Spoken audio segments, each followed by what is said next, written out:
Breaking news, ডিসেম্বরের মধ্যে শেখ হাসিনা বাংলাদেশে ফিরছেন। দলীয় নেতাকর্মীরা নতুনভাবে উজ্জীবিত হচ্ছেন। নেতাকর্মীরা বলেছেন তারা শেখ হাসিনার জন্য জীবন দিতেও প্রস্তুত। বিভিন্ন সামাজিক যোগাযোগ মাধ্যম থেকে জানা যায়, শেখ হাসিনা ভারত থেকে ডিসেম্বরের মধ্যে বাংলাদেশে আসবেন। বিগত আওয়ামী লীগ সরকারের পতন হলে দলের শীর্ষ নেতারা আত্মগোপনে চলে যান।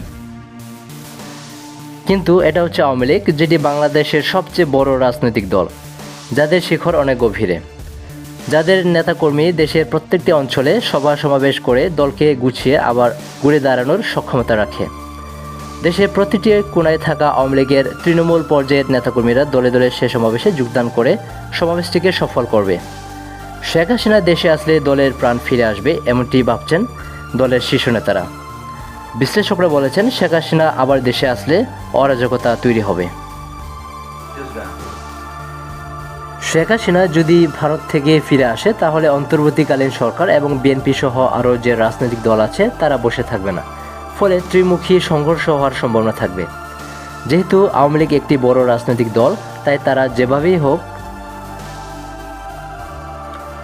শেখ হাসিনা যদি ভারত থেকে ফিরে আসে, তাহলে অন্তর্বর্তীকালীন সরকার এবং বিএনপি সহ আরও যে রাজনৈতিক দল আছে তারা বসে থাকবে না। ফলে ত্রিমুখী সংঘর্ষ হওয়ার সম্ভাবনা থাকবে। যেহেতু আওয়ামী লীগ একটি বড় রাজনৈতিক দল, তাই তারা যেভাবেই হোক তারা রাজনৈতিক মাঠ দখল করতে চাইবে। ফলে দেশের ভিতরে একটি বিশৃঙ্খল পরিস্থিতি তৈরি হবে। আওয়ামী লীগের পিছনে পুরোপুরি আছে ভারত সরকার। ইদানিং ব্রিটিশ সরকারের কয়েকজন এমপিরাও আওয়ামী লীগের পক্ষে কথা বলছেন। তাতে অন্তর্বর্তীকালীন সরকার চাপে রয়েছে।